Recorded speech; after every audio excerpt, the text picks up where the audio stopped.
పాకిస్తాను తన earth observation satellites ఒక 16 నెలల్లో భారీగా ఏర్పాటు చేసుకొచ్చిందట. 6 శాటిలైట్లు ఏర్పాటు చేసిందట. చైనా వాళ్ళతో కలిసి ఈ పని చేసుకొచ్చిందట.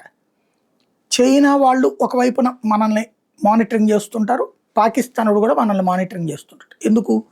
భారతదేశపు వ్యవహారాలు ఎట్లుంటాయని.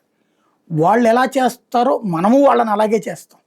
కానీ రాబోయేటటువంటి రోజులలో పాకిస్తాన్కి చైనాకి ఏకైక సమస్యలా భారతదేశం తీసుకుంటున్నటువంటి చర్యలు, ఇన్ని శాటిలైట్లు పెట్టుకుని కూడా భారతదేశం కూల్గా ఎలా నడుపుతున్నది. ఇప్పుడు కాక్రోచ్ ఉద్యమాన్ని భారీగా హైలైట్ చేయడానికి రెడీ అయ్యారు చైనా వాళ్ళు, పాకిస్తాన్ వాళ్ళు. శాటిలైట్ ద్వారా వీడియోలు తీయడానికి ప్రిపేర్ అయ్యారు. దానికి భారీ ప్రచారం ఇచ్చారు. దగ్గరగా $500 బిలియన్ ఖర్చు పెట్టారు ప్రచారానికి. అది డిజిటల్ ప్లాట్ఫారాల్లో కావచ్చు, కొన్ని నెట్వర్క్ ఛానల్స్ కావచ్చు, అలాగే యూట్యూబ్ నెట్వర్క్లకు కానీ ఇచ్చుకొచ్చారు.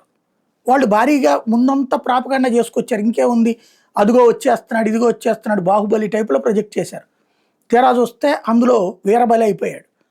ఇలాంటి పరిస్థితి ఆ రెండు దేశాలకి అర్థం కావట్లేదు భారతదేశం ఎట్లాంటి వ్యూహం. కానీ గుర్తుపెట్టుకోవాల్సింది ఒకటే, ఈ దేశ ప్రజలు వాస్తవానికి దగ్గరగా ఉండే అబద్ధాన్ని నమ్మొచ్చేమో కానీ అవాస్తవాన్ని వాస్తవం నమ్మేంత అమాయకులు కాదు.